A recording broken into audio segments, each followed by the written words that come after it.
All right, it is Monday, October 23rd.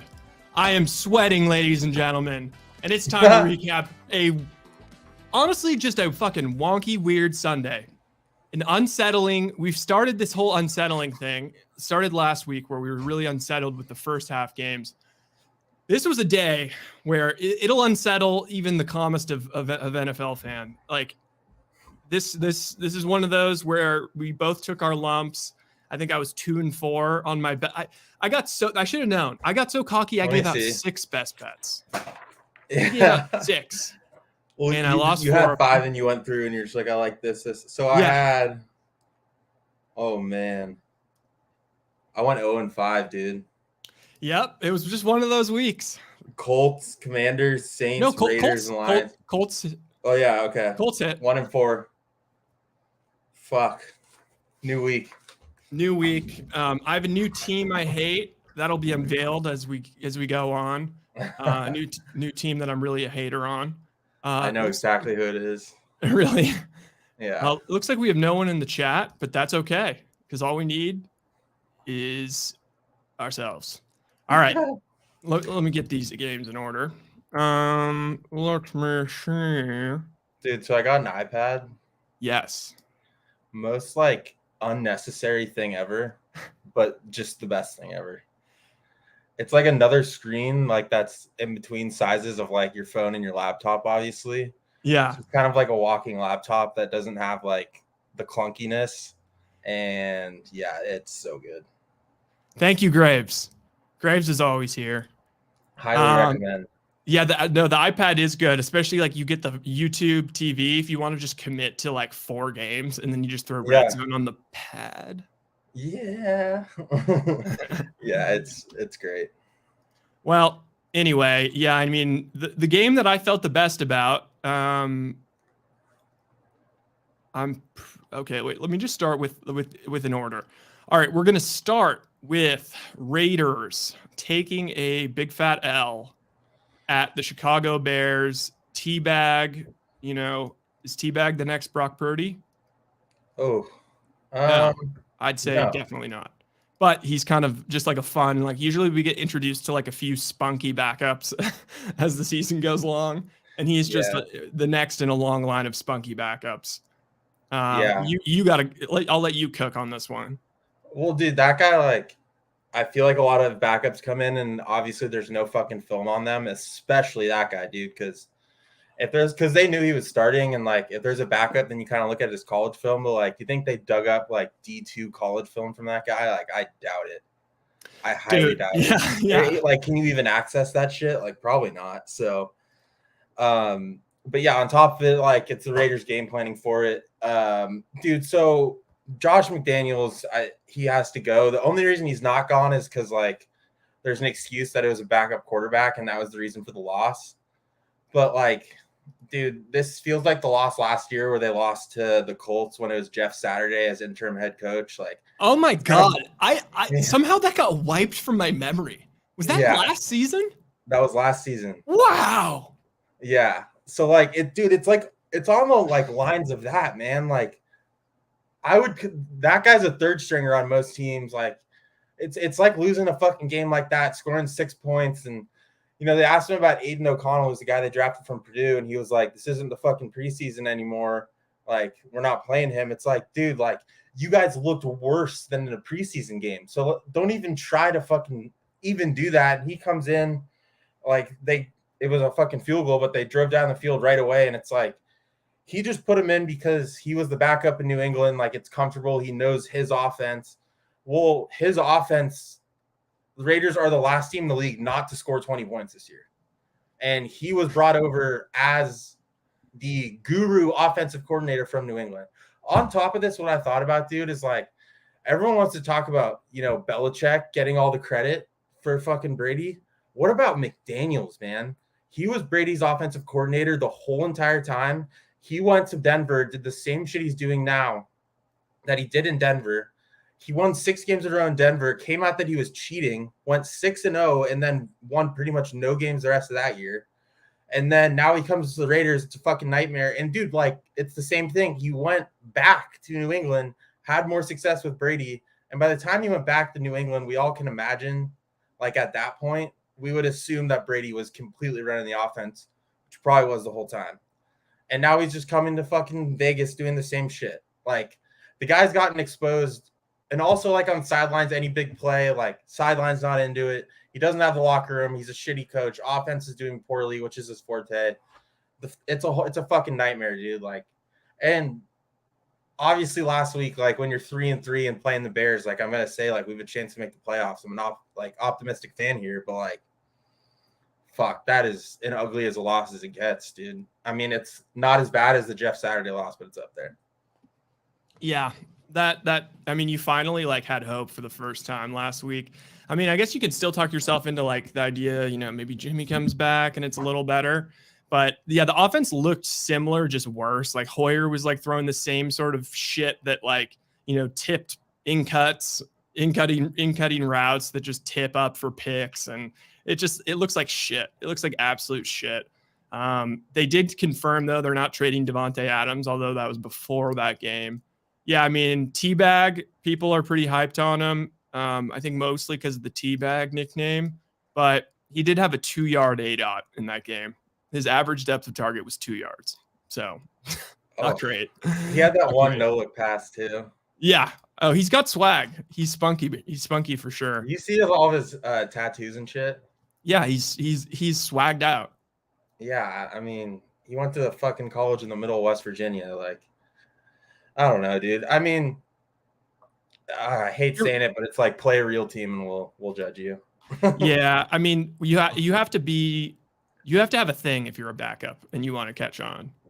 Yeah, Fitzpatrick and his beard, Minshew and his hair, Minshew being kind of like a trashy Jacksonville person. Yeah, you got to have a thing. So at least Badgent's just going to be another one of those guys that were like, oh shit, Badgent's the go. Oh, how long until they just go with Badgent? But yeah, overall, this is probably too much time talking about this game. It's fucking shitty. All right, the next game, one of the only games that both you and I covered. Still, I feel bad for our fucking Colts that they lost this stupid game because they outplayed the Browns pretty much the entire game. It was just turnovers and blocked field goals and just honestly just straight up bullshit, and then some more bullshit with the refs for the Browns at the end of the game. And still they only lost by 1. Our guy Minshew played pretty well aside from turnovers. Colts again look pretty good. Browns defense, everyone's clowning it like, Browns defense, everyone's clowning it like, yeah, dude, like this is the vaunted Browns defense, but it's just a classic. You play the Niners in a physical game, and then you go on the road, and Deshaun Watson just looks fucking horrible, and PJ Texas Walker Ranger. Yeah, I don't know. I came away from this feeling like good about the Colts. The Browns, I don't know what the hell where do they go next with Watson? Like that I don't want to say like, oh, I mean, it was a head injury. It seemed a little like I just threw an interception and I'm going to really milk this injury because I don't really want to play. I'm just putting that out there.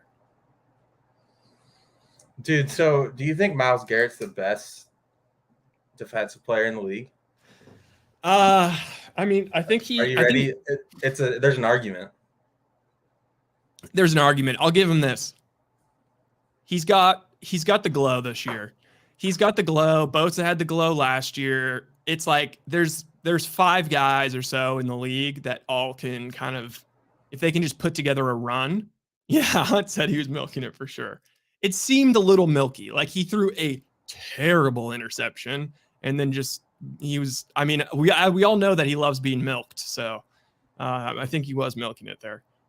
Yeah, anyway. I've never seen a player impact a game so much though. Like Garrett. Yeah.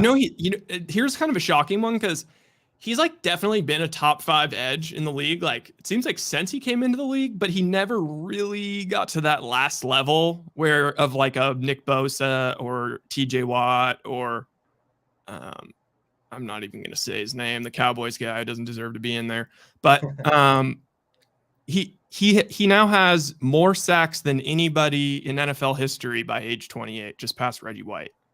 I saw It's that. kind of wild. Yeah. I mean, he had that blocked kick, 2 sacks, strip sack. Like, he was all over the place, dude. And it's how I judge like defensive players like that is like how much, like, if you notice a defensive player outside of a sack like impacting the game that much and like their name being called that much, it's just like holy shit. And like their whole defense is good, so that just opens it up for him so much, dude. But obviously like those PI calls were tough. That one, like, it really looked like Coop like pushed off of him and he was like holding on to him. I was like, that was a rough call. Then you have the ball in the one. It took them 3 times. So like they got screwed, dude. I mean, but you do see those just called like way too often now. I don't know if it should have been called, and it sucks that like you stop them 3 times and they finally get it in, but we'll see. The thing about the Browns is they're never able to put together their offense and defense. Like when their defense is good, their offense.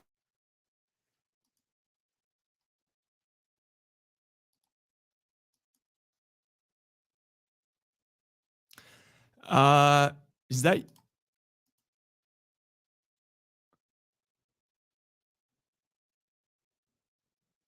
Am I still here? Yo, Hunt, Graves, can you let me know if I'm still here? Because I'm just not hearing Andrew. Let me reload.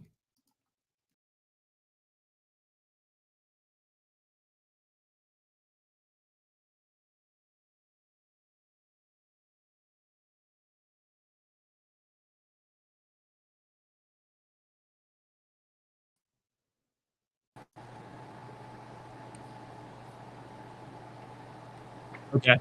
All right. We had a little bit of a thing there. Okay, but I remember your exact thought was, oh, I like this angle. This is a good angle. Your thought was Browns can't ever seem to put together offense and defense in the same day. And it seemed like they finally were starting to with Watson. They changed over, started using Watson in shotgun versus Tennessee, and he looked good. But then now he's like injured and stuff. Yeah, and they were just like, dude, it just like it didn't feel like he was all there to start. Like there's no passion in his game at all, and there's no passion in his game. There's none, and like I was disappointed to see that, and like it sucks because like obviously Chubb's out, and like but you get Coop, you get Chubb, even Njoku. It's okay. Like we invested in the offense, and then like all of a sudden their defense comes out of nowhere and it's so good, and you're just like okay, like. But then their offense isn't there, and it's like the Browns throughout this process and their rebuilding, like it started with Baker, and then their defense was good, and it's like they had Clowney for a while, but it's just like nothing has come together at the same time, and it's just I almost kind of like want to see it at this point because I'm tired of the Ravens, I'm tired of the Steelers, but it's just not there. Like, and honestly, dude, Walker looked better than Watson, so. There's that.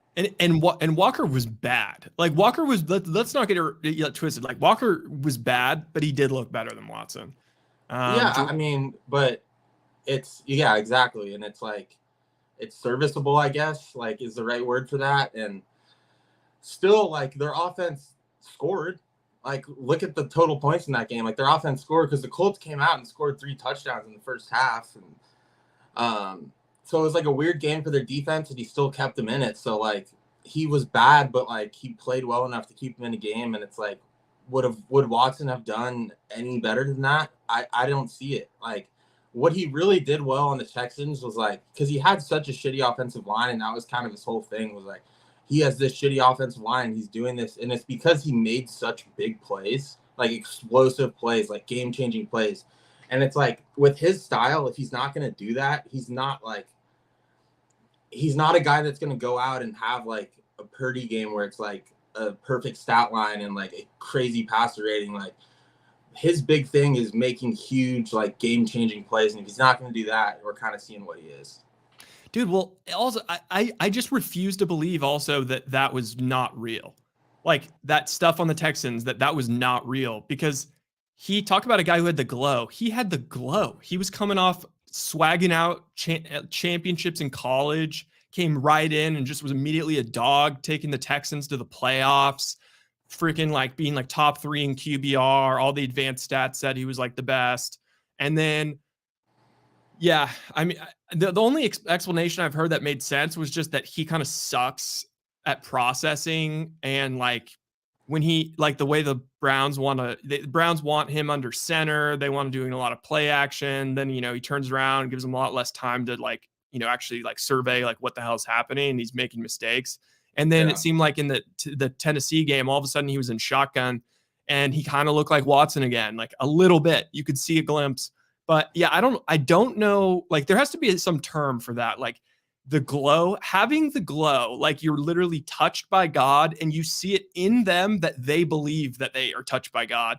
And then it just gets turned off. Like we see it with Russell Wilson going to Denver. It's just, it's just off. It just, they turned it off. Same, like it literally is like Space Jam. Like it's like Space Jam, like when they took away, like it's that level, and it's fucking nuts because have you seen the pictures of like, have you seen the pictures of like him and Baker like before and after Cleveland too? Like maybe just going to Cleveland just sucks the fucking life out of you, dude. Like there's that classic picture of Baker just like with the trench coat and like the disgusting mustache, and it's like they did one with Watson too. It's like maybe going to Cleveland, dude, it's just like so nasty, so gross. You're not allowed to throw the ball that much. Your confidence is shot. Like, but no, I do agree. It's like that glow goes away, and that's also just confidence too, right? Like, and there has to be something too by like sitting out a full year, like not playing football. Like that can't help anything. And if you're restricted on offense, you're sitting in Cleveland. I agree. It just something's not there, and we don't know something too. Yeah, and this division just. You know, it's going to be fun to watch. It's going to be a lot of ugly games down the stretch. And, you know, I'll say this for the Browns. It's lucky they're getting these now because as the weather starts to turn, there's going to be these mucked up games later in the season. And they're kind of built for that with their shitty quarterback play. As far as the Colts, like, oh, God, I still really like the Colts. I still like it. Minshew looked so much better this week. Josh Downs, WR1. That guy looks like a mini Tyreek out there running all over the field. Looks sick. Jonathan Taylor finally, like you could see him pop in and he had the glow back. But just kind of too many mistakes, too many turnovers, and just some overall general fuckery, and that's how you lose a football game.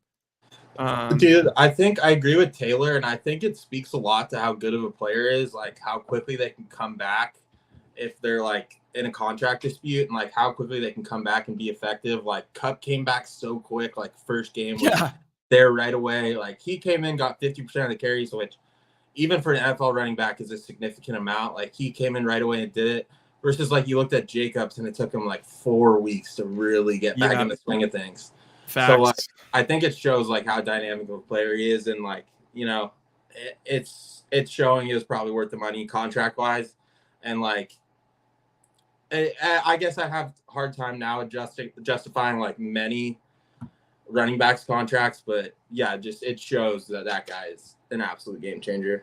I know, as long as he doesn't, because I was worried like maybe his glow would never come back, and like Zach Moss, he might just look like a slightly worse Zach Moss, but we all saw it come back, so that's good. All right, next game, Commanders Giants, just a fucking ugly ass, disgusting NFC East. Ban the bottom of the NFC East. I don't want to watch you anymore. I don't want to watch you. We thought it was gonna be like. Or I talked myself into it being like back this year because I was like, there's not a bad team in the NFC East because like Giants made the playoffs last year, Commanders look good, and they both looked exactly like who I know them to be the last 10 years. Bro, who's Chris Rodriguez Jr.? I don't know. Can I get some context? Yeah, he led the Commanders in carries. What the hell? Waiver wire. Well, yeah, what? Did Brian Robinson get injured? Chris Rodriguez Jr. I've never heard that name in my life. Me either. What the hell? Well, how many carries is that? That's insane. Well, not very many, but I mean, he had 7. Enough to party. Enough to egg me out. Damn, got to trade Robinson. Yeah, I mean, it was a little bit of a bad, like, I mean, at this point, like, people are talking about the Commanders' offensive line. It's Hal. You cannot. This just the variance. It just doesn't even make sense. He's guaranteed to take 5 sacks every week. Like the Galaxy brain. Like if you on fantasy, like you saw like the Redskins were at the top in terms of like team you want to add for defense. But the Galaxy brain was actually to go with the Giants because the Giants were guaranteed 5 points from sacks, 5 to 6, and a turnover. The Galaxy brain was to stay away. Yeah, actually, but. I do like.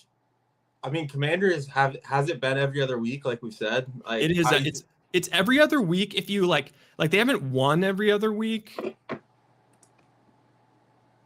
but like they had the Eagles game, so like they lost this week. This was a down week. Last week they won by 8 to the Falcons. Week before that, lost by 20 to the Bears. Week before that, went to OT with the Eagles.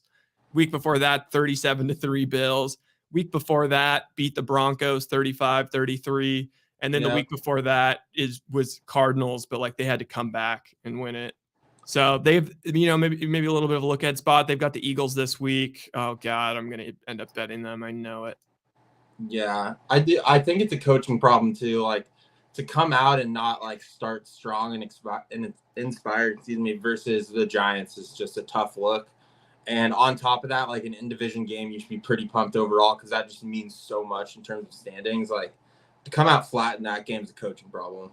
Dude, also I'm so glad that it was not under the lights, but Dayball, I mean, this Giants team is like they're incrementally looking a little bit better. Like you can't trust them, but let's go back through their games, like they're now at least bordering on frisky.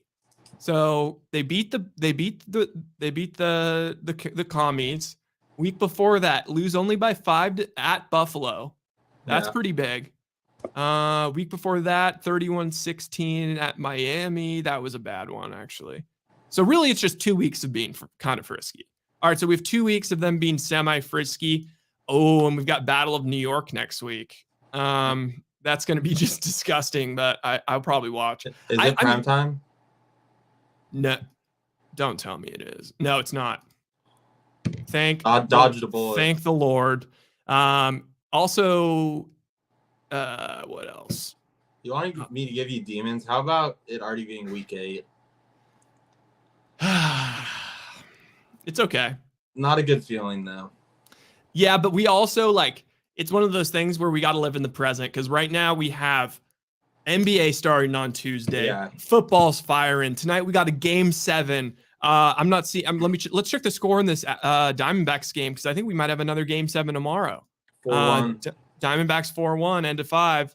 So we're living in the best of times and the worst. MB22 says Kirk exposes the Niners tonight. We're going to get to that preview. We will get there. I guess maybe we can speed this up a little bit. Yeah, right. Yeah, fucking right. All right. So what is the next game? Last thing on that, Tyrod Taylor's better than Daniel Jones. Oh my God. 100%. Like there's a clear difference. Like these past 2 games. 95 passer rating. I'll take that all day. All day, dude. All day. He just is a professional quarterback and not an idiot. He's another guy, backup QB. Like his swag is like arm sleeve and visor, like running quarterback. He has swag, and it's like kind of confusing because like he also has like a sick deep ball that he just sometimes throw. Like I see Jalen Hyatt started getting involved. He's another rookie. I think you just like know what you're getting with that guy. Yeah. Like. Yeah, also, like Dayball, it's sometimes, dude. It's like not gonna lose you the game. Yeah, exactly. Like, as a backup, like fuck, I'll take that. Like if you're the Giants, like you should be like their defensive Wait, no, that's the Bengals guy. Spagnuolo. Their Spags is Chiefs. Who is Giants? Giants DC. Oh, Don Wink Martindale. Yeah. Who just loves blitzing and all that shit. And he was awesome last year. I think what you want is just a Tyrod that's just going to control the game, not turn the ball over, run the ball with Barkley. Well, because Dimes did that last year. He made plays, completed short passes. But this year it's just the turnovers. I mean, dude, he's had fumbling problems forever. The man has small hands. Yeah, dude, he's just soft as shit. He's super But soft. Well, yeah, fuck the NFC East. fuck it. All right, another ugly game. Falcons Bucks. Um, I mean, I was so perplexed like this whole game because I have Bijan Robinson in fantasy, and I was just like, I was the most unsettled because like they would kind of like he would come in for a snap, like 1 in 15 snaps, and just be a decoy. Um, they just ran Patterson and Algier. I don't I like the NFL is investigating it because like it is a thing. Like as much as like some like NFL hardos were like, dude, the coaches don't care about your fantasy team and your betting lines and all that stuff. Yeah, yeah. But it's like You at got to this prepare point, for the like team, right? yeah, you have to let the other team you have to let the public know like if there's an injury, if there's a sickness, anything like that. And it was just annoying. I feel like we still haven't even like gotten the story. Like we just got he's not feeling well, and everyone's kind of assumed that means sickness. All that to say, I mean, just I kind of just hate this Falcons team.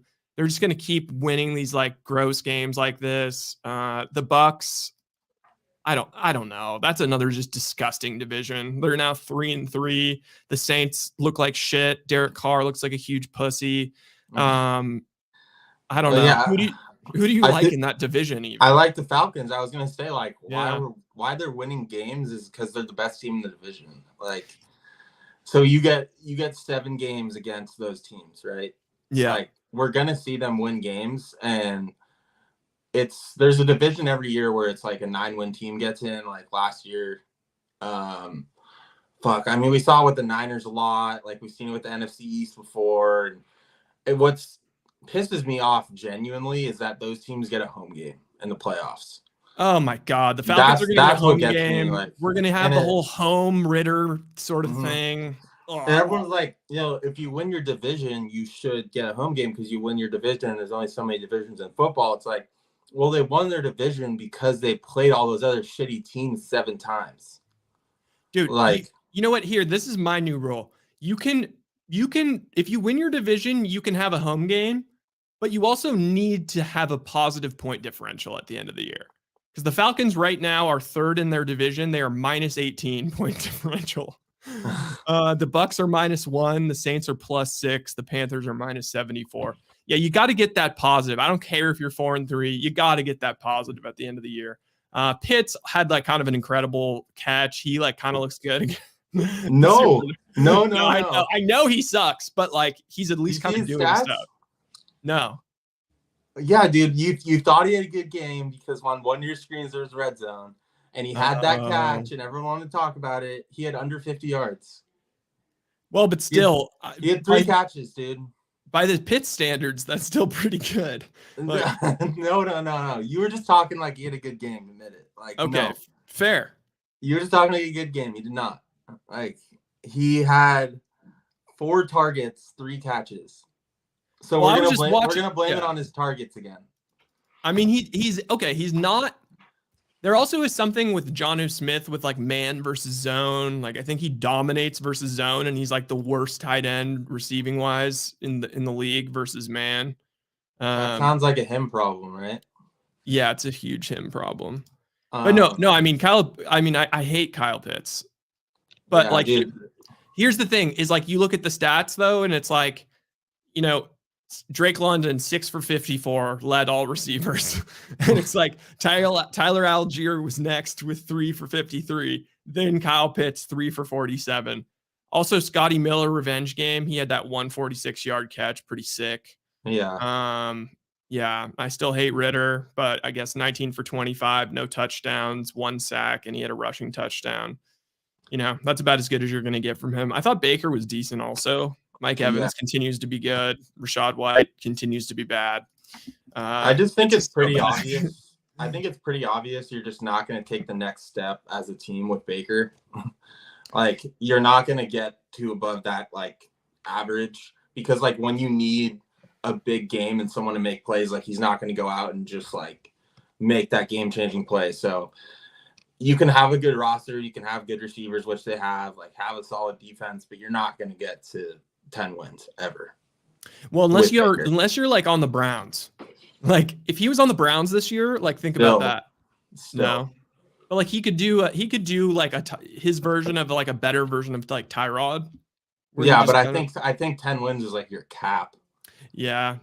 Or else you're capping, bro. Yeah. All the stuff online about Bijan was just hilarious. Like someone started it with just like he blew like his fucking vape in Arthur Smith's face, and then like once that was out, there was just 100 of them, and I just got I was looking at every single one. But dude, I think it was. Don't tell me if you're sick. Like number one, you admit it, and number two, you even sit out. Once you get in the game, their adrenaline's flowing. Like your adrenaline flowing. There is no way you're sitting out. Well, there was some sort of conflict with him and the coach. Because you're also not in a close game. You're not dumb enough as a coach not to play him. Like I know he's only playing 50%, but still, like as a receiver, that takes away like a huge piece of your offense. He ran 50 routes last week.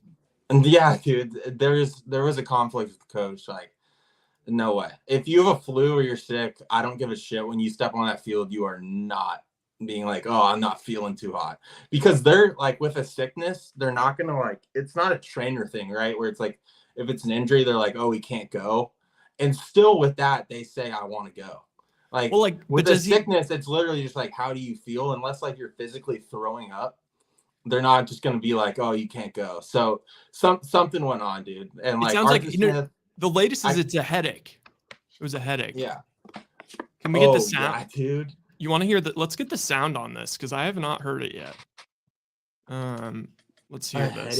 I'm really, yeah, I know. But the weirdest thing is they ran him where you get hit in the head every fucking play. Dude, they ran him in the most critical point of the whole game. They ran him for like 3 yards. Just like gave him his first touch. It was bizarre. That was a slap in the face. Conspiracies. All right. I don't even know if that's a conspiracy. I just think it's the truth. Yeah, he's smiling, dude. Popeye's new spicy truff chicken sandwich. Damn it, crispy Popeyes. Chicken and truffle infused. Ooh. All right, I muted the Popeyes, but you could hear that, right? Yeah. Okay. Dude, that looked fire. This morning. Yeah, wow. Not feeling well at all. Head was hurting, and I was just trying to see how I was gonna feel on the field, and I mean I was just going down. So talked to Smith, and he was like, I don't want to risk anything. We have Tyler and CP, and they did really well today. Those are my brothers. But yeah, it was really tough this morning. But hey, God is good for getting us this win, though. Just woke up. You not feeling fine last night, and just woke up. It was more last night. Okay. It was like feeling weird. Oh, dude, he got hit. He went out last night. Completely out of it. Yeah. So I was just trying to. He got trying to get like some medicine, like take medicine and everything, so I can be good for the game. But yeah, my head was hurting bad. I don't know what was going on, but. We try to talk. I try to go pregame, but then Coach Smith was just, we'll be all right. Get you right for next week. Dude, I don't think I've ever heard that as an excuse. Like, unless he has like severe like sinus blockage or something. Is that just admitting to a hangover? What I heard. Like I think he might have had a 2-day hangover. Like maybe he like went out to the strip clubs in Atlanta Friday night, got shit faced, and had just like his first ever 2-day gover. Just woke up just so gover. I mean, he went to a party school. Atlanta's a bad place to be also. Yeah. Damn.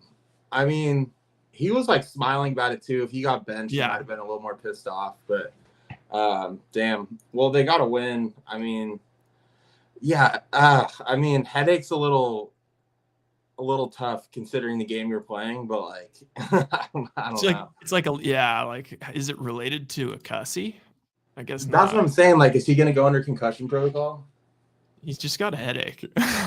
I've literally never heard that before. Like, that's the kind of thing that's like an NBA player is sitting out with a headache, and then like all the NHL people dunk on him for it. But it's just weird that it's like that. I mean, the truth is, like, Cordero Patterson still is good, and Algiers good, and they won the game. So did Cordero Patterson look like he put on 30 pounds to you in muscle? He looked like he put on 80 pounds. 10 for 56, like, still pretty good. Yeah, that looked like all muscle, too. Again, why draft a running back if you're going to do this? Would not want to risk it. Yeah. Okay. Okay, let's move on to the next game. This is the game. This is the second. Maybe this is the game I'm most fired up about. Maybe second most. All right. We both took fatty L's on this, but there's a positive silver lining. That's redundant to say. Okay, Ravens 38-6. This is the game where everyone's going to jerk off Lamar Jackson for the next 72 hours and going to talk about why doesn't he get the same respect? Why isn't he MVP? Like, I'd take him second in the league. Look what Allen and Herbert did this week. They shit the bed and Hurts turned the ball over. This game was all matchup. So the only thing that really you just had to back the Lions. Like, they just cover every goddamn game. They're a great team. I'm only more confident in them as a team after this game. No, I heard some scary stuff about the Lions going back to last year, their ability to defend running quarterbacks.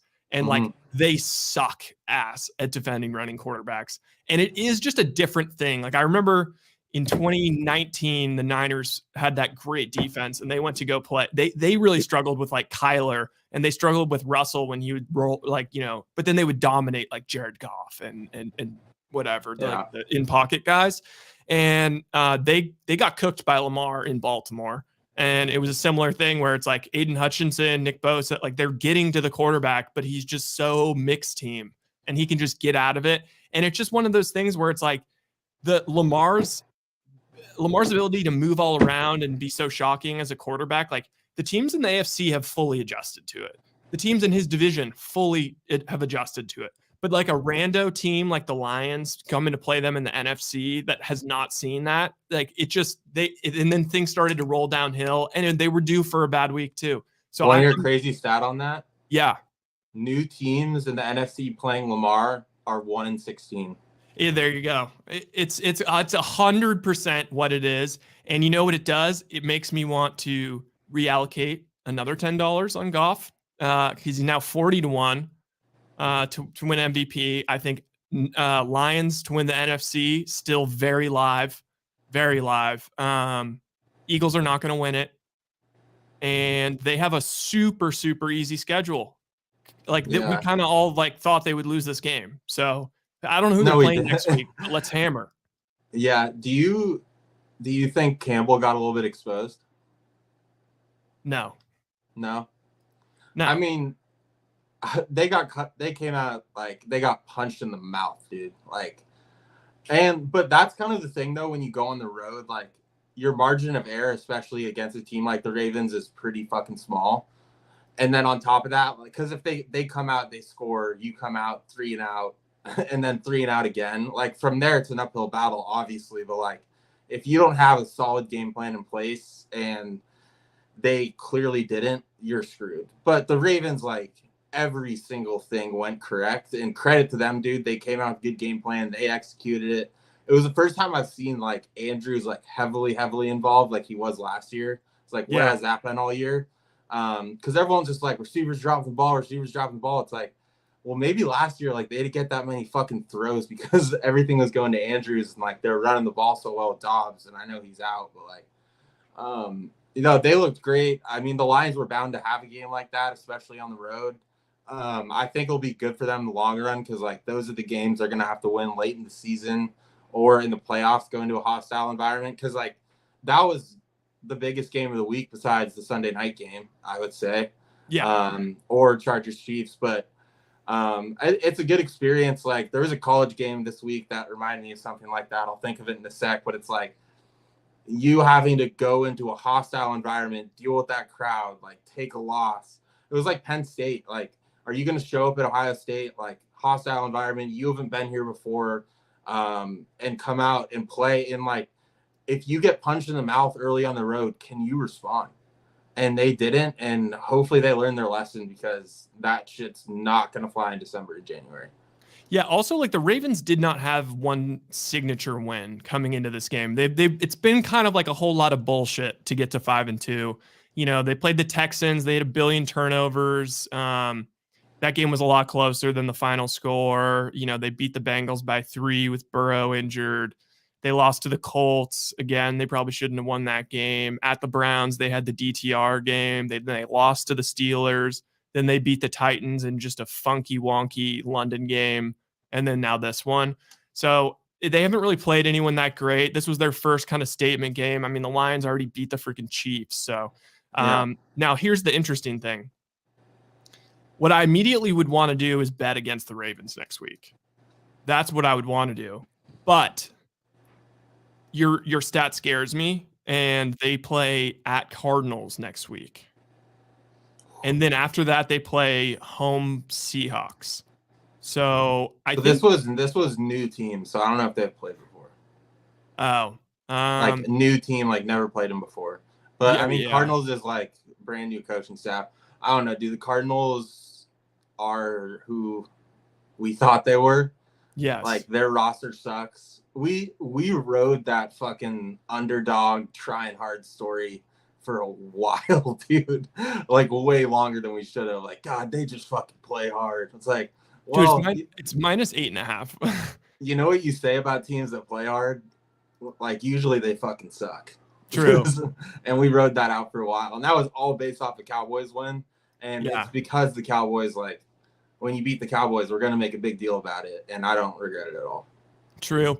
Yeah, Lions are -8 at home versus the Raiders next week. So I think a big coaching thing also here is like take that. Who is that coach? It's like take that film and literally bury it in the ground. Yeah, like, exactly. Who cares? Like that game's done.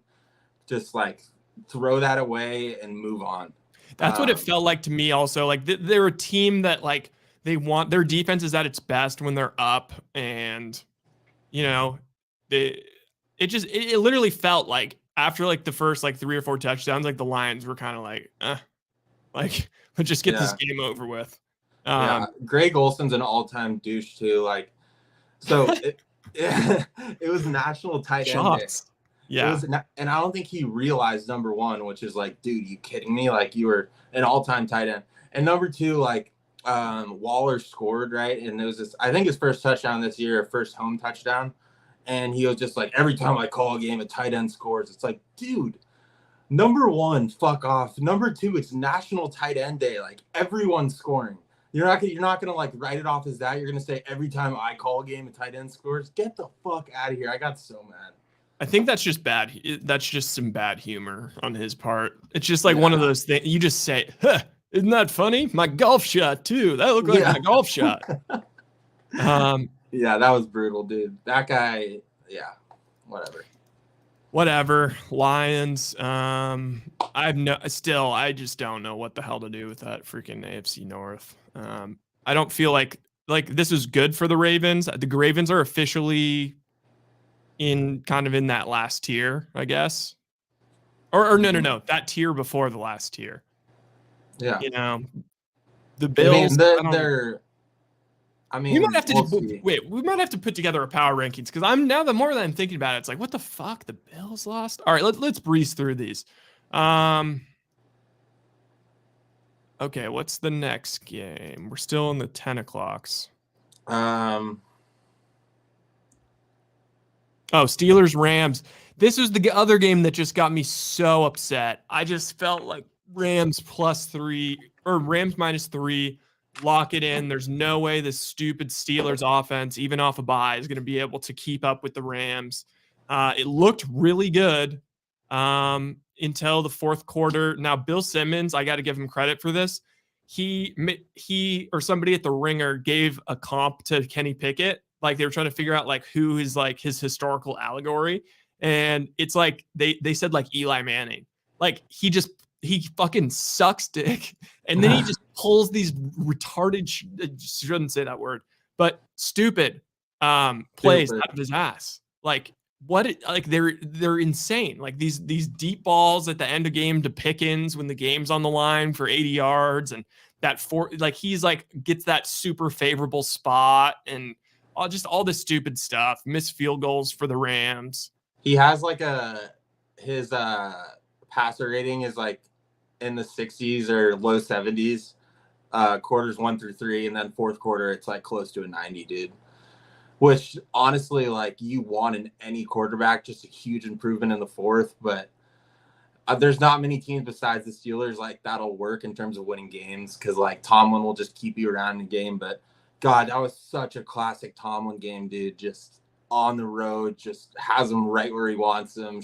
Coming off a shitty game, it's like, fuck, we've seen this story, and I was just like, this isn't gonna happen again, and it did. But God, and like the Rams too, like Puka looked so good to start. Cup looked good. It's like they have every sign of just running away with that game. And like, I mean, their defense won't allow them to, because their defense isn't that good. But like, that's the difference between good teams and great teams, right? Like when you're up and you have a team in a vulnerable spot, like actually putting them away, and they just can't do that. But it looks so good, dude. Like when their offense is really going well, like I've seen a Shanahan clip and I've seen a McVay clip where it's like they motion the receiver from the left, and then it's just Cup and like and in between like an out wide receiver, and then in between the slot right there, and it's like he's running an out route, and it's either it's going to be a PI or he's catching the ball for 10 yards. And like they kept doing that. Puka, how he operates like in between the 30-yard lines is, I think, number one in the NFL. And it's like you see that, I'm like, fuck, like this is who I want in like a team that could upset someone in the playoffs as a wild card team. But then they just don't put anyone away. And that is like some of your defense, but at the end of the day, I look at the scores and like they haven't scored enough to put a team away either. So it's on both sides, but also like I'm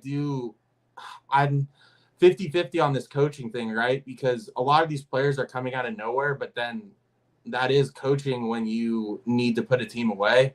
But I do think the coaching is still great, because I don't think their talent is anywhere near how they're playing. So, I mean, it's unfortunate, because I don't think they're going to make the playoffs due to the Seahawks being in that division. Like they're going to really have to scrape out some wins towards the end of the year. And that's a game you have to win at home against the Steelers. The Steelers, like, obviously they were going to show out, but it was way better than I once expected. I think it's become like a thing now. Like we take over like SoFi, like whether that's the Steelers fans or the Eagles fans. And it was fucking loud, dude. It sounded like it does at Heinz Field, dude. It was loud. It's annoying. Like the Steelers got to have that and the stupid Raiders game. Yeah. Sucks. I mean, but yeah, the Rams are like, the game is going to be kind of like a macrocosm for their season. Like it's just, they're talented enough offensively and well coached enough that they can get a lead and they can stay in games, but I think only for 3/4 of games. Like I think they're like a 35-minute team. Like if they can get the lead and be ahead enough that, and then run the ball with Kyren Williams and close the game out, I guess. But even Stafford, like I don't think Stafford's going to make it through the season. Like he seems beat up. He starts these games so hot and he looks so good and it looks unstoppable. And by the way, Puka has now been he's now out targeted Cup since Cup's been back, which is crazy. Some good advice fantasy advice I gave was trade for Puka. Yeah. Kyren Williams is out. But they're never going to be an easy win though. Like no, but they're going to fade. That's the thing. They're just going to fade. And it just, I mean, maybe, I guess it gives you some hope for next year for them, but yeah. Yeah, I mean, I think it's 8 wins. It's 8 wins. Like right around there. Barely missed the playoffs, in the hunt the whole year. Right around there. But it's never an easy out with the Rams, like, because that offense can explode at any point. But it's crazy. Like, we haven't seen, like, as good as it looks, like, in between the 30s, especially with Puka, scoring-wise, it has not looked amazing. I will say and that. Their 2 field goal kickers, like, their field goal kicker missed 2, and yeah, it's just it's like the little things that they're kind of fucking up, and maybe it's just their youth, but like in the Eagles game or in the Niners game, like they allowed the Eagles to score with like 1 second left with the stupid tush push in the first half. Same thing with the Niners, and that kind of turned both of the games. So yeah. And they're 3-4 now. They're 3-4, and they've got the Cowboys next week in Dallas. Woo. Yeah, it's an interesting one. And the Steelers are 4-2. Dude, they're 4-2. The Browns are 4-2. The Ravens are 5-2. It's so frustrating Bengals are because 3-3. I feel like the Raiders, like, well, they beat the Steelers number 1, and it's like 4-2, man. Like, oh my! So they beat the Rams, they beat the Ravens. I'll give them that. It's a good win. Lost to the Texans. Oh wait, we lost to the fucking Yeah, Steelers. you lost. And then they beat the Browns. They're not gonna last. No way. I mean, no, they're gonna do. They're zombie. Also, they're a zombie Tomlin's team. never had a losing season, right? No, and they won't have one. It's just they're gonna zombie it all the way and just win these games. And you're just gonna be like, how the hell do they win that? Even the Ravens Any team game. in the league would take 4-2. My God. Yeah, absolutely. It's so hard to do in the NFL. It's crazy. I thought they were 3-3. That is, damn, that's frustrating. Very frustrating. Very frustrating. Okay, the next game is Cardinals Seahawks. I don't have much from this one. Cardinals, talk about a team that really can only put together a half. Like you know what? If you're gonna bet next week, I'd bet Cardinals first half versus the Ravens because they're like a 25-minute team. Like they're good in these first halves, and then they just get shut out in the second half. That's exactly what happened in this game. The craziest thing. So like DK Metcalf came out, and Jackson Smith and Jigba, of course, like kind of stepped up. He had the 4 for 63 and a touchdown, led the team in targets. But like Jake Bobo had as many targets as Tyler Lockett and a touchdown. The guy ran. I need to look up Jake Bobo's 40-yard dash because it is bad. That corner they got from Illinois too, Witherspoon. You see that hit he had? Yeah, he's so sick, dude. He ran think about this. He is an NFL receiver. Yeah. That runs a 4.99. Jesus. Dude, that's like someone's dad, bro. Like that is insane. Yeah. 4.99. He did look pretty goddamn slow in that one touchdown. Yeah, he's pretty slow, but he's just got. I mean, it's totally. What it seems like is like when Pete Carroll was scouting, or somebody at the Seahawks was scouting. Charbonnet, their new running back. They just saw Jake Bobo just catching 1 million touchdowns as a tight end, and they were just like, "Who's this guy?" And just gave. Where did he go to college? I'm looking. He went to UCLA. Oh my God. Well, he transferred into UCLA. He like was a tight end or something or a wide receiver at Duke, and then came out of nowhere. He's 207. How is he not a tight end? Dude, I know. 4.99. Like, what the? Crazy. Man. But yeah, that's kind of sick. I like the Seahawks a lot. I know, dude. They're good. Like they'd be a fun team to bet to win their division, except for they have the Niners. Yeah, I know you hate Pete Carroll, but he's such a good coach, dude. Like he's been consistently good for so long. Yeah. And what I like about him as a coach is this can go both ways because some coaches are just like super old and stubborn and don't like change to the new ways of the NFL, aka McDaniels, but he's stuck to this running offense, sound fucking defense. And the one thing I'll give to him is his team always plays hard. Like his players want to play for him. He plays inspired. He's animated on the sidelines. Like I respect the fuck out of that. And like, it's so hard to be good in the NFL 1 year. And he's been consistent for such a long time. Like you got to respect it. And the roster this year is good. Like people don't, I don't think realize that because there's not a lot of big names, but where the big names are on the offensive line and in the defensive backfield.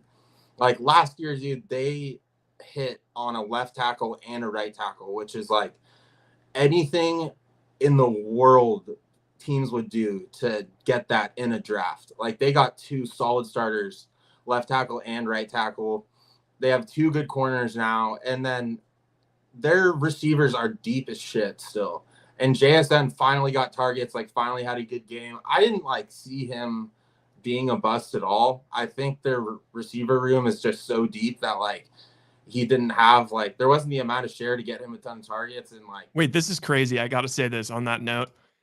Jake Bobo played 45 out of 60 offensive snaps in the Seahawks win over Arizona, tops among their wide receivers with Metcalf out. Lockett had 42 and Smith and Jigba 38. Jake Bobo led them in snaps. That's crazy. Yeah. Well, I mean, it's like a plug and play thing. That's when you know you have a good roster, right? Like someone can just come in and they're good. Yeah. I'm happy JSN though, because like he was with Stroud, dude. They were unreal in college, and it would have been. It's hard when you think guys are like a lock to be good in the NFL, and they just end up not doing shit. And like the last thing you can do in that case, if you just think and you have a take like I did of just JSN is going to be great in the NFL, the last thing you can say is like, oh, it's not a culture fit with the team, like something like that. It's like thinking like Jerry Jeudy was going to be super good. It's like that guy's running out of excuses. So is Pitts. Yeah, keep bringing that guy up. No, I think the Seahawks are going to be good. Like they're the best wild card team in the NFC for sure. So like best team that's not a division leader, maybe the Bengals.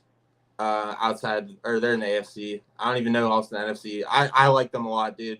And they still have every year, like you have one of the best home turfs in the NFL.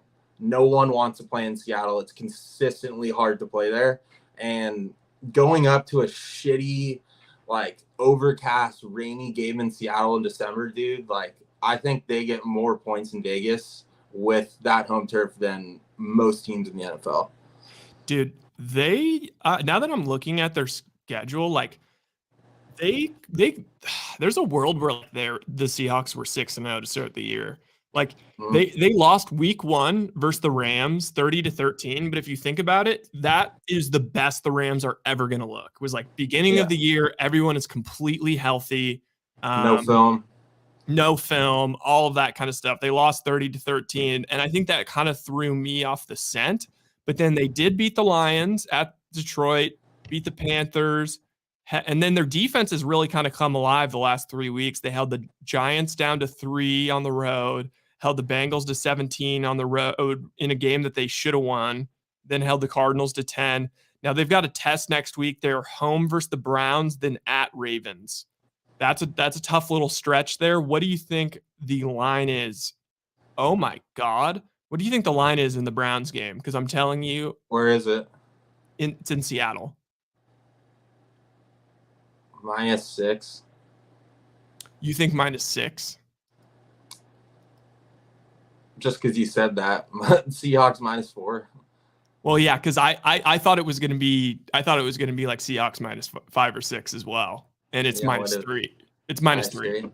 Yeah. I mean, it's because they play into Seattle's game. Just the defensive battle. What's the over/under on that game? Like 38? Well, because the thing is, I don't care if Watson is out or not. No, it's just the defense. It's probably like 38. Over/under's 40. 40. Yeah, I mean, it's gonna be a lot of running in that game, dude. Dude, I honestly I'm hoping for some shitty weather in Seattle for that game. Like that'll really test you, like if you're a fucking NFL fan or not, if you have to watch that game, because that's gonna be some running fucking football, big fucking hitting, and not a lot of explosive plays. Because there's not many players on that field that are gonna fucking like blow you away with flash. Like with the Browns, you got Cooper, and then like JSN or DK. But outside of that, like I don't know. But that's what I'm looking for in a fucking football game. I'll take that all day. Dude, I say we should lock that. We should lock that in early in the week before it changes, because the Browns, at the end of the day, the Browns did end up winning that game, and people are going to be hyping up like Myles Garrett and stuff. But like the Browns have played like shit. At Steelers, physical ass game, home for the Titans, physical game, home for the Ravens, physical game, home versus the Niners, the most physical game and emotionally draining. Then they go to Indy. They're clearly kind of banged up and not quite the same defense. That game was so long too. Oh my God. It was so long. It was being on the field a million times. They give up all those points. And then they clutch it at the very end so they can still feel good about themselves. Now they have to take a trip all the way from Indy, all the way to Seattle. They're playing a red hot Seahawks team that is like their defense has come to play. Their I love offense it. is so much better. Dude, just 3 points. That's crazy. That's nuts. Yeah. I'm in. I'm in. I think the Seahawks. Here's the question for you. Let's just say, and I don't know if this is the case. Let's say that line is based on PJ Walker playing. Texas Ranger. How much does the line move if Deshaun plays? And that's saying that it's at 3 with PJ Walker. That's what Vegas thinks. Oh, I feel How you. much does that move? Because if we get positive reports about Watson during the week, it might. Well, just say he's playing. Like, how much does that affect it? A half point? I mean, there's 2 questions. In my mind, it should only affect it maybe a half a point. But like in the reality of gambling, like it'll probably affect the line like a full 1.5. So we could get like the Seahawks -1.5, I think, if they announce Watson is playing next week. Yeah, I mean, I don't think he will, but I think 3 is the best he'll get it at. Really? Yeah. I wonder if there's any like. I don't think they take a risk dropping it below that. I don't know. Okay. Seahawks. Gino's got to stop his picks in the red zone too. Like if he didn't have those this year, my God. I know. Gino, like he's looked good still this year. They should have won that Bengals game. Dude, they should have won that Bengals game. He's got to clean up. He's got to quit it with these turnovers. You know what, dude? Their roster's so good. If they had a real quarterback, they would be up there with that teams in the league. Yeah, 100%. They have all the pieces, and them. they have an above-average quarterback. Dude, and I'm high on him because he's not perceived as that, but. Like, here's the thing about Gino. Gino throws, like, he has like 3 or 4 throws every week that are like, holy shit. Like, that's like only like 3 or 4 guys in the league can make that throw. And it's hype. But he is like turning the ball over a little bit more this year. That's what's crazy is like, they're not taking a risk to go off him because like he's good enough to win games. And that just shows how fucking hard it is in the NFL to be a quarterback. Because you hear every year, this person's going to be like in the draft and stuff. It's like, there's not that many guys out there that can go in and give you a chance to make the playoffs. But he is one of them. So they're not going to take a risk of going off him because when you have that good of a roster, there's no project stuff. Like there's not like, oh, this guy's a project like AR right now. None of that. Like, because he's been in the league for a long time. And all that experience of, like rookies have of getting the shit he throws out of the way, like stuff like that, that's all gone. And that takes like a year or 2 sometimes. So they're not going to risk it. They're not going to go off him. I don't know why they're not drafting anyone getting a backup, but they've hit on every draft pick, like I said, with their tackles and their corners. And I think they're set up to be good for a while. Yeah, like in what situation did they catch the Niners? What? Like, there's a world where they catch the Niners. Yeah. They just have to win one. Like last year, didn't they kind of just sit like 2 games behind the whole time? Yeah. I think it's something similar. I mean, dude, if somehow, some fucking way the Niners lose tonight, they're a half game behind them. That's crazy. And they still haven't played them. They have two games against them. Well, anyway, we can move off this game. But yeah, I think that's let's definitely circle that Browns game next week. Yep. Pack Broncos. Oh, another game I lost. Thought Packers -1 off a bye was kind of a lock. Are we ready to say Jordan Love? Do we have our opinions on him yet? Yeah, he sucks. Yeah, he sucks. Yeah, I saw something last year that said, like, when Rodgers was questionable for a few games, like, it got leaked that LaFleur said basically he's not been looking good in practice. And I remembered that from last year, and I just stored that away. And then this year I said that at the beginning, and he's not good, man. And you can tell by the way they're running their offense, like, they don't trust him. They don't trust him. You see that. And it's not like, I know you have Dylan and Aaron Jones, but this is a passing league, and it's almost the same thing with the Broncos. It's just like, they're not going to be explosive. They're not going to score a lot of points. And it's just LaFleur looks extremely frustrated because he's smart enough of an offensive mind where, like, he's not going to throw the ball 50 times with someone who's incapable of doing it. Like, he's going to give his team the best chance to win. And he's still a very smart offensive mind. Like, I would say he's up there in the NFL, but you can only do so much with a shitty quarterback. And, you know, I think people maybe were like, who is Jordan Love, this and that. I think all those questions are answered. And they're just, you know, in the awesome lottery this year of all the college quarterbacks. And they'll probably have like around like an 8 to 10 pick. Go and get a quarterback and restart, because he's been in the league now for 3 years, maybe 4. And that is plenty of time to develop. And it's simply not there.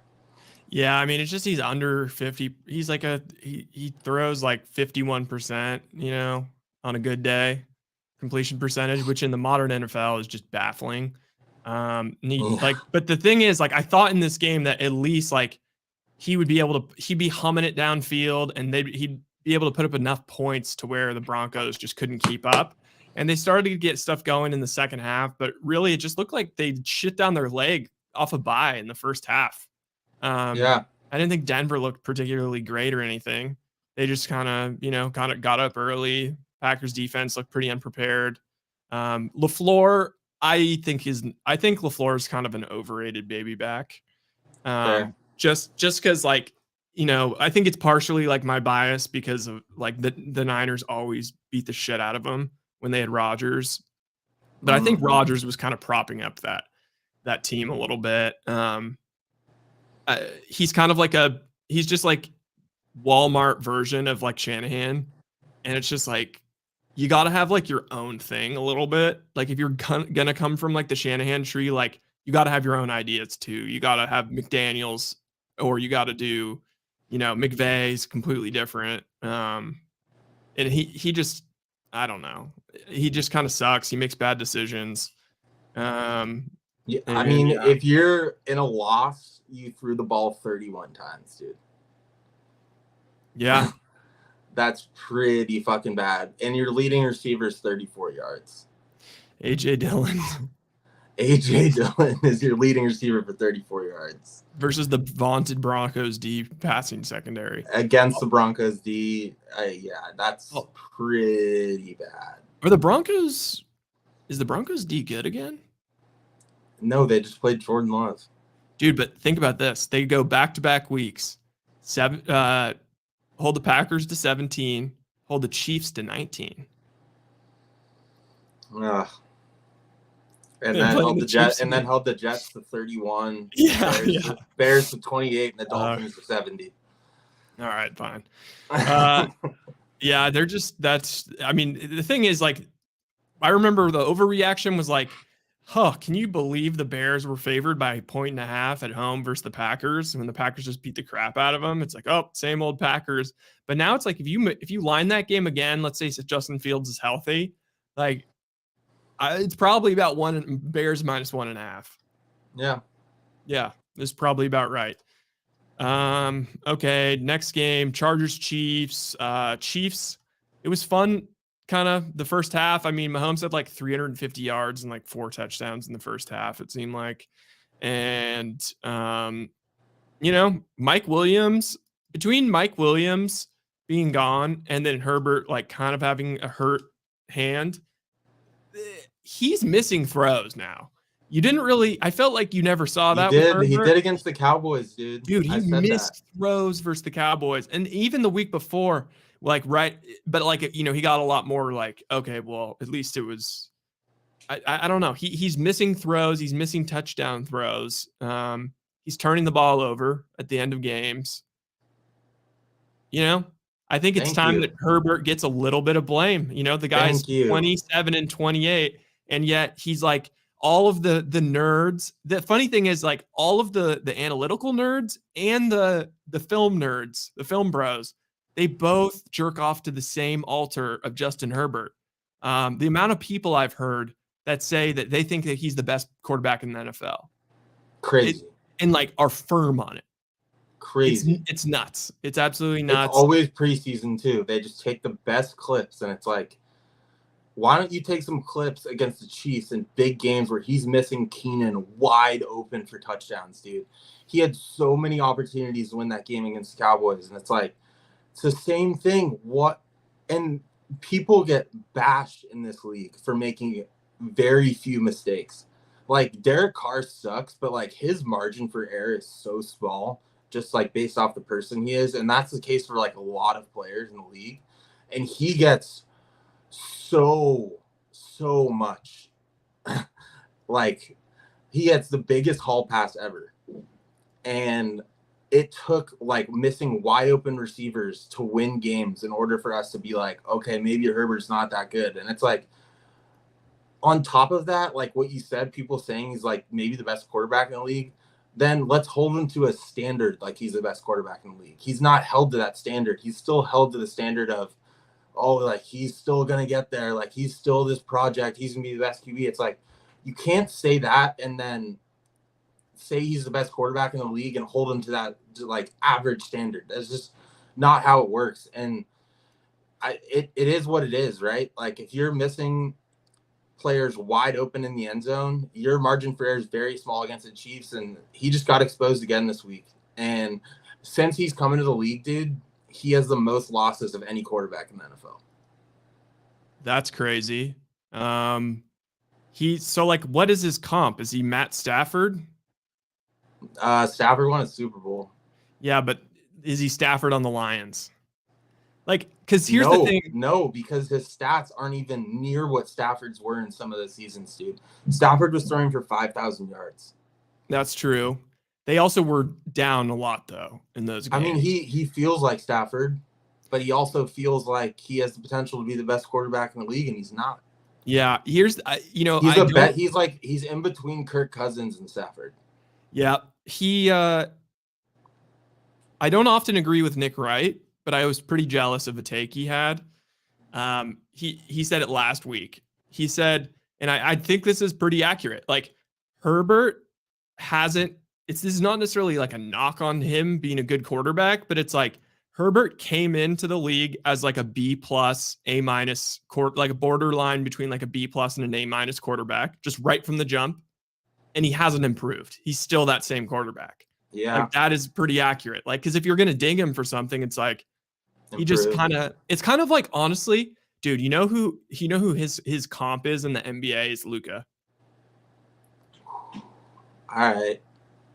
I think Luka's better, but maybe I have the same bias. But think about it. Luka came into the league and it was like, holy shit, how is this guy like, you know, in discussions for like top 5 and MVP, like right from the jump. And then every year it's like, oh, Luka's favorite to win MVP. Luka, watch out for the Mavs to win the championship. And every year they end up losing and they're not really doing anything. It's like, oh, well, we got to get rid of Jalen Brunson because Jalen Brunson was the problem. Jalen Brunson goes off and just, you know, he leads the Knicks to the playoffs. All of a sudden it's like, oh, now Luka, you got what you want. You have Kyrie. And now it's like everyone's like blaming, oh, well, come on, it's not Luka's fault. He has Kyrie. And it's like, well, I don't know. You know what people love to say, like when he first came out of college, was just like 4.0, like biology major. It's like, dude, if you can't make a big throw to your best receiver, you can take that degree and shove it up your ass. Well, the other thing they would say how is how does that affect you throwing the ball? It doesn't at all. And guess what? He's not even making smart decisions, so that doesn't affect it either. Like he right now is a B- quarterback. Would you give him a grade above that? No, he's above that. I'd still like if They're we're going 2-4. like 4. Yeah, but you do have to have built in like the Chargers are charging. Cause like I don't necessarily like blame Khalil Mack for like not being good on defense. I just kind of blame him for being on the Chargers. Okay, but how about this? When the Chargers were charging with Rivers, they were like 500. Well, they're not even getting there. But let's be real. Their Chargers are going to make a run, and we're all going to fall in love with them again at some point this year, and then they're going to end up 500 or just missing the playoffs. They got an easy next 4 games. Outside the Lions, they have Bears, Jets, and Packers. Good for them. Well, there you go. They're gonna beat the Bears. They're gonna beat the Jets. Maybe they even beat maybe they beat the Lions, and then it's like, oh my God, the Chargers. That's the tipping moment. And then they have the Raiders again and the Broncos twice. Huh. I don't know. And then they had the Chiefs the last game of the year, but like Chiefs probably won't play. I mean, it's gonna be just another Chargers year, man. It's stupid. What do you think the look-ahead line is home against the Bears? I'm gonna say Chargers minus 5.5. 8.5. Woo! So T-Bag is definitely playing. Yeah. I don't trust the Chargers to get that much margin. Me either. When do they get that? When do the Chargers ever get margin? Are we gonna? I cannot do the Bears though. Oh, it'd be gross, but I kind of that's Sunday Night Football. Oh, dude, Sunday Night Football. Also, it's probably going to go. It's the under is going to be so in play, and that 8.5 is going to just be huge. I know it. God. That's a stinker, dude. Who's the Thursday game? I think it's Bucks Bills. That's pretty good. That's not bad. What do you think? What do you think that look-ahead line is? Oh, I already looked. It's in 8.5 Bills. Dude, that's kind of a lot. That's accurate. It is accurate though. I could see Baker going into Orchard Park and just having a rough go. Okay, yeah, dude. Honestly, they have to adjust the line on their bully ball too. Dude, I don't even know if they are bullies anymore. Have we gotten to that game yet? Who? Patriots? No. We skip over that? We skipped over. Wait, we skipped. Yeah, over we that. skipped it. I skipped it accidentally. All right, good shit. We can go back to that at least. Okay, let's go back to it after the Sunday night game. Well, because I'm excited to talk about this one. Yeah. Give me 1 second. I need a Zinberg. Yeah. All right. I'm looking at that line. No, Cass, if you want to like take a pee, this is the time. Guys, I'm gonna be. This is gonna be maybe 30 seconds. I'm good. Oh, okay. Bills, Bucks minus 8.5. Ugh. Hopefully that moves and get the Bucks at like 10. Dolphins, Pats, Dolphins minus 9.5. Oh my God. Hate that. I hate this board. Jets minus 3 in New York. That's a stay away game. Jacksonville favored in Pittsburgh. Oh my God. Falcons favored on the road too. This might be a take the home dogs week. Texans favored in Carolina. Ugh. I like Dallas against the Rams, but then betting on the Cowboys, whether I bet for them, root against them, I lose every week. Packers, Vikings. Ugh. Like, what do I even like on this board? Browns Seahawks is the best game I've seen so far. Niners Bengals, that's a great game. Only 5.5. I think the Niners like own the Bengals too. Or they probably don't play that much AFC, NFC, but I hate the board next week. Dude, we should. I wouldn't mind running through the board because we need to turn it around betting wise. I just did, but did you read off all the lines? Yeah. Wait, quiz me real quick. All right. Okay, we have Jacksonville at Steelers. I'll give you the lines that like surprise me. Jags minus 3.5. 2.5. Okay. Falcons at Titans. God. Falcons minus 1. 2. Vikings at Packers. Vikings minus 1. Packers minus 2.5. Ooh. Okay. And then Texans and Carolina. In Carolina. Yeah. Texans minus 1.5. 3. 3. And then this one surprised me. Saints at Colts.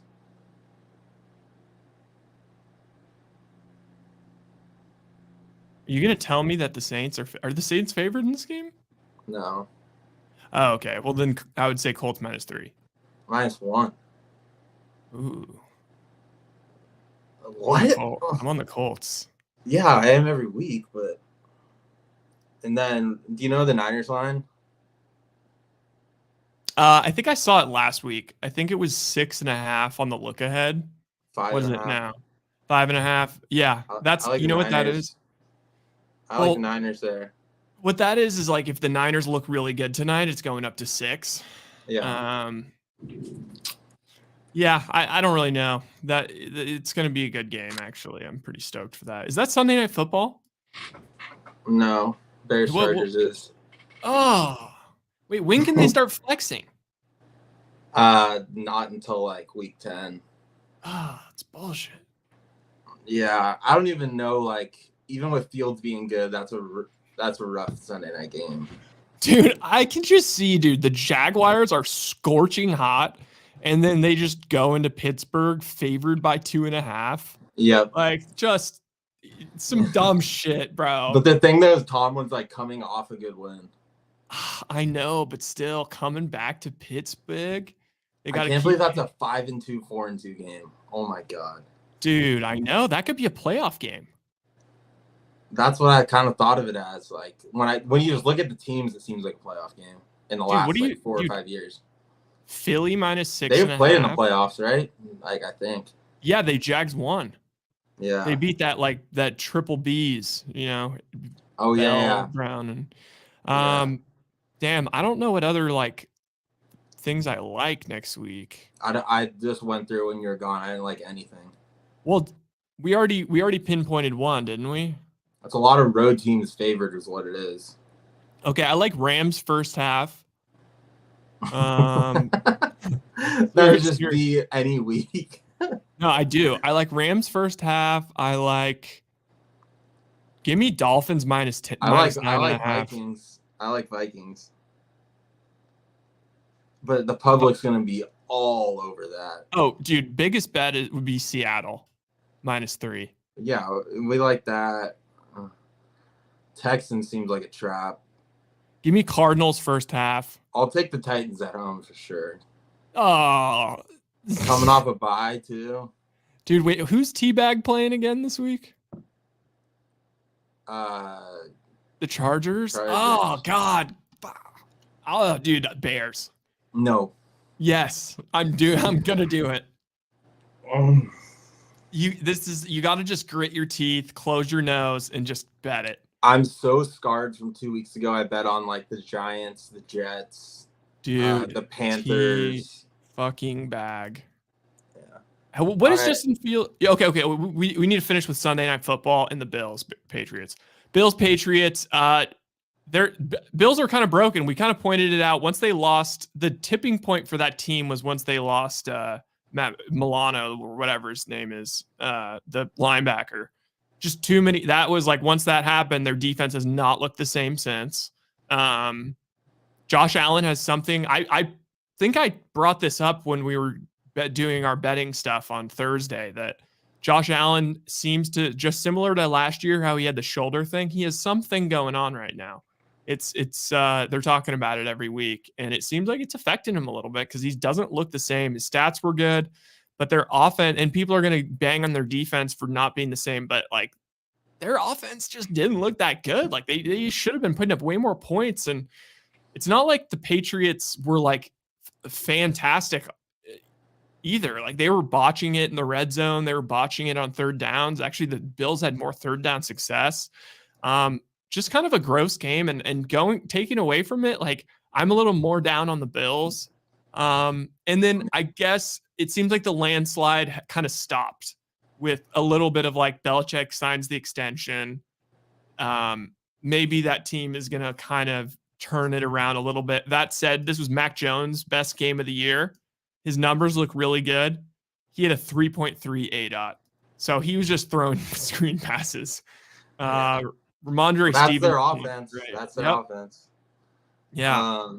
Dude, I mean, the Bills should have dropped the last 2 games against the Giants. Those are 4-3.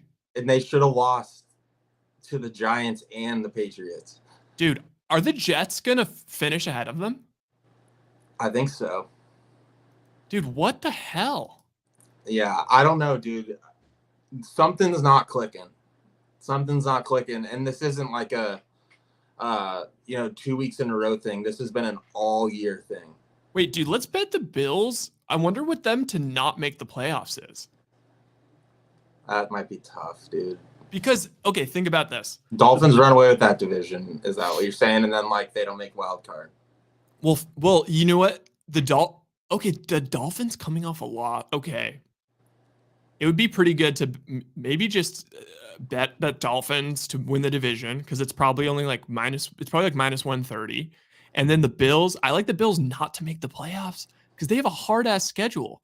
Like they're fucking around at 4-3. Home Bucks, they should win that game, but then they have to go at Bengals, then they're home Broncos, home Jets, but then at Eagles, at Chiefs, home Cowboys, at Chargers, home Patriots, at Dolphins is how they finish the season. That is a gauntlet.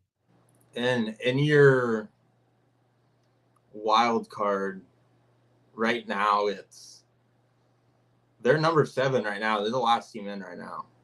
And then right in there with you is Jets, Bengals, Steelers, Browns. Like, that's not easy. Dude, let's look at conferences. Like, you just got to go to the playoff tab and it'll just show you exactly who's in it with them. Like the Bills right now. They're number 7, which is the last team in. Dude, the Bills still have the best odds to win the AFC. Wait, no, they don't. They have the 3rd best odds tied with Baltimore. To what? To win the AFC. Jesus. So I'm saying they are we could get fat money on them to not make the playoffs. I don't even know where you can get that, but usually that comes out during the week is the yes no to make the playoffs. Then wow. All right. I'm an anti-Bills guy, I think. Yeah, I don't like watching them. And I'm also anti-Ravens. I forgot to say that. Like, Ravens, frauds. Frauds. Absolute frauds. Lamar, fraud. That's a hot take after that week, but Jared Goff, MVP. Let's go just one more time for fun. Let's go through the Lions' upcoming schedule. Just keep you can't overreact to 1 week in the NFL. You cannot. You can't. You throw that tape out. Then they got home Raiders, that's a win. At Chargers, that's a win. Home Bears, that's a win. Home Packers, that's a win. At Saints, that's a win. At Bears, that's a win. Home Broncos, that's a win. At Vikings, that's a win. At Cowboys, that's a loss. Home Vikings, that's a loss. Now, obviously, they're going to lose one of those stupid games. They could lose 2 of those stupid games, but they're going to have maximum 5 losses this year. They're maximum 12-5. Yeah. I mean, again, they've looked good all year. They had a shit week. And if they beat the Cowboys at Cowboys week 16 in a game that's really going to matter for the Cowboys and is definitely going to be flexed onto Monday Night Football. Oh, yeah, it's already scheduled to be Sunday Night Football. If Goff plays really well in that game, MVP. MVP. And then the final game is just Eagles-Dolphins. Eagles are good. Still, they just leave you with something. It's the Jalen Hurts touch, interception. It's just something's not quite the same. I don't know. The Eagles are, they're good. They're good, but they're not going to win the 1 seed. I don't know, man. The Dolphins are pretty banged up. I don't know where my bias came from, but I realize yours now is that they're competing with the Niners at the top. Oh, absolutely. Yeah. I have West Coast bias. So there was how many penalties on the Eagles? 0? There was 0. 0. That is unheard of. And there were some pretty obvious ones there. That's rough, dude. Do you see McDaniel on Twitter started a thread of every single one? That's how mad he was. And I feel like that guy doesn't get mad very often.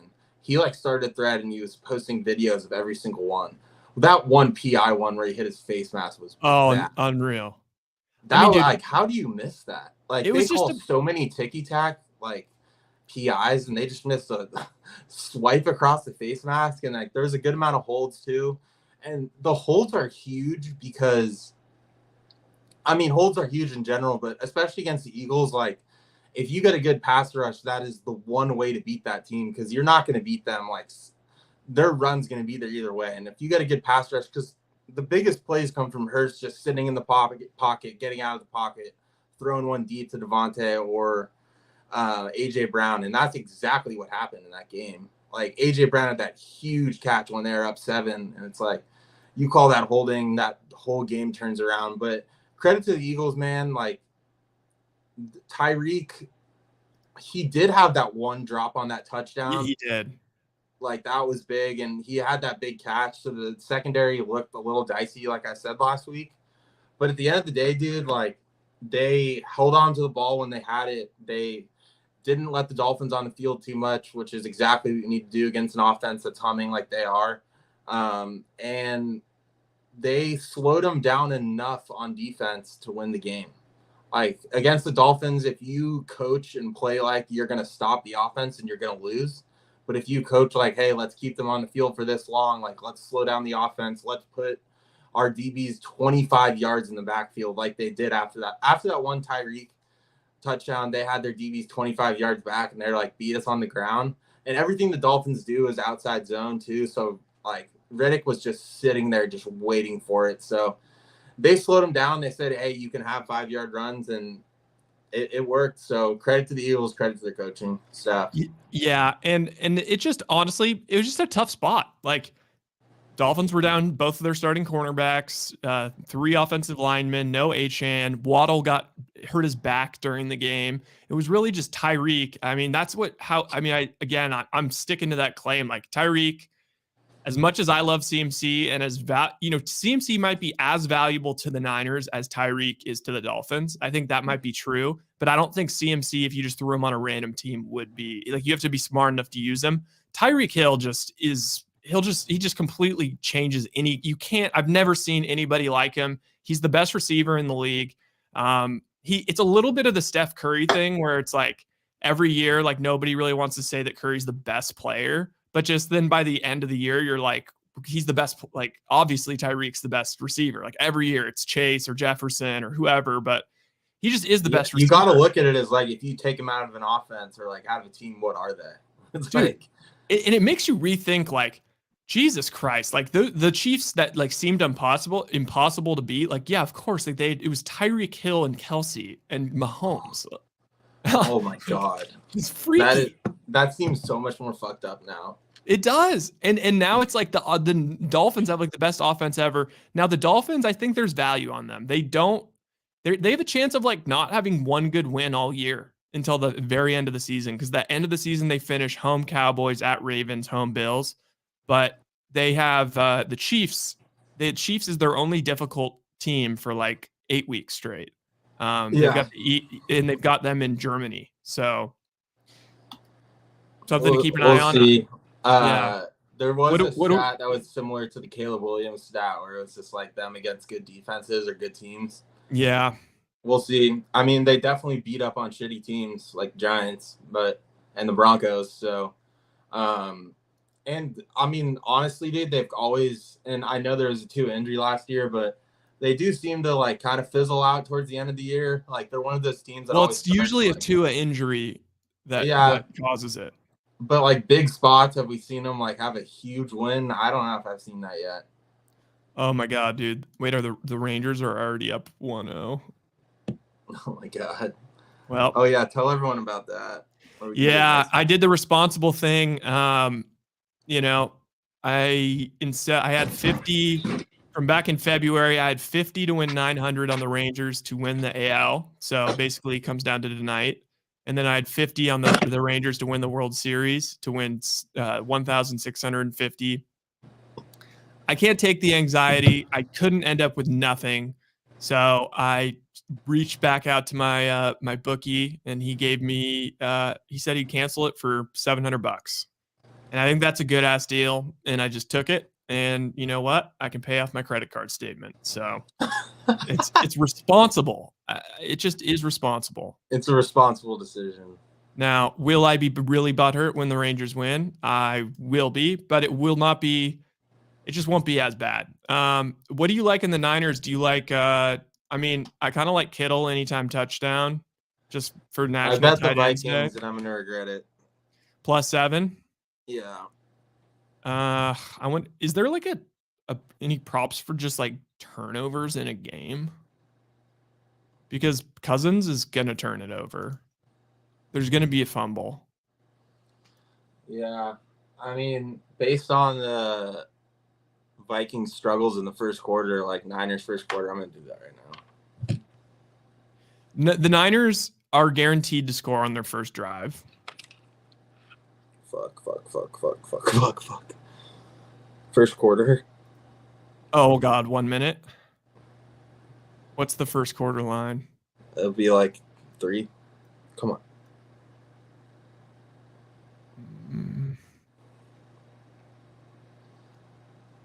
NFL. I botched it.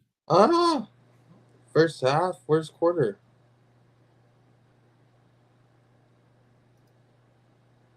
I only have first half. I'm gonna do half. For the I thrill. can feel like the Niners could fight -3.5. Bang. All right. Well, enjoy your Niners game, man. I will, and I'll actually enjoy this Rangers game. Full split screen. Little split screen action. All right, and we're gonna be back with a spirited NBA preview tomorrow And live podcast. and live podcast. I will be in LA with Ryan on Thursday. Yes, let's get it. Shenanigans are coming. All right, and with that, we are done. Peace.